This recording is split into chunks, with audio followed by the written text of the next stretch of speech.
It's a day we might like to forget, but we will always remember. Aluna Abraham.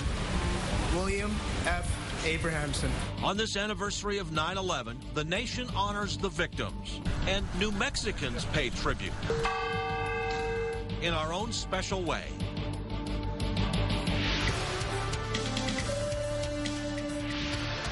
Good afternoon. I'm Mike Powers. We're on early today because of U.S. Open tennis, which follows this newscast.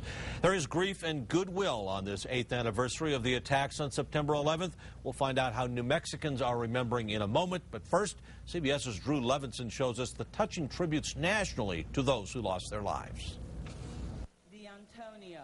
There were tears in the rain to mark the 8th anniversary of the September 11th terror attacks. After a moment of silence to mark when the first hijacked jet struck the World Trade Center, family members and, for the first time, volunteers read the names of the victims. And my mother, Maxima John Pierre, who worked on the 105th floor of the North Tower. My little brother is my greatest hero, not just for the way he died, but for the way he lived.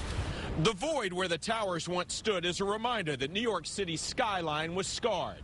The rebuilding has begun, but time is running out to get a memorial in place by the 10th anniversary of the attacks. President Obama, who signed a bill making 9/11 a national day of service, laid a wreath at the Pentagon where 184 people died. No passage of time and no dark skies can ever dull the meaning of this moment.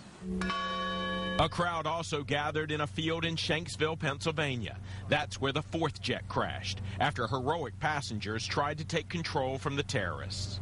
Courage. For that is what our loved ones displayed that day. Courage in the face of overwhelming odds. Though time has passed, the wounds from 9/11 still linger, and the nation is taking time to remember. Drew Levinson, CBS News, Jersey City, New Jersey. Many events around the Albuquerque area and in New Mexico are commemorating the 8th anniversary of September 11th. News 13's Jeff Todd is live in downtown Albuquerque, where Mayor Chavez and other community leaders will hold a ceremony shortly. Jeff?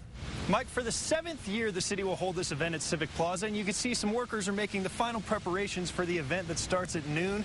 The U.S. Naval Academy Band is scheduled to start playing at 11:30. New Mexicans began honoring the victims early this morning. The day started for some before dawn. This was the scene at Vista Verde Memorial Park in Rio Rancho. Volunteers placed 2,998 flags, one each for the lives lost 8 years ago. The new public servant section of the cemetery is home to a 9/11 memorial. Sandoval County Sheriff Sergeant Joe Harris, who was killed in the line of duty in July, is the first and only person buried there. This morning, his wife was among those placing flags.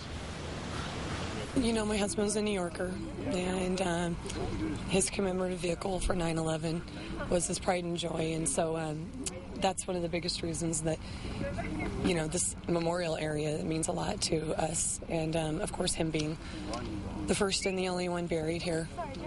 It's, you know, you can see all the open, beautiful grass, and then my husband. So that's, of course, I had to be here. Also today, the Bernalillo County Fire Department held a moment of silence at 8:28 to commemorate the timing of the first firefighter's death. At Sacred Heart Church on 4th and Stover Southwest, they rang bells 4 times this morning at 6:46, 7:03, 7:43, and 8:10. Portions of that bell tower were rebuilt with 2 beams from the collapsed World Trade Center.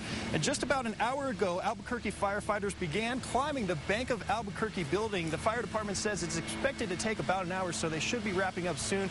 And again, starting at noon, there will be a ceremony here at Civic Plaza. Mike, back to you. Okay, Jeff, very heartbreaking and inspiring all at the same time there. Thank you. There are a few more events going on this evening, and we're going to show you some of those later in this newscast.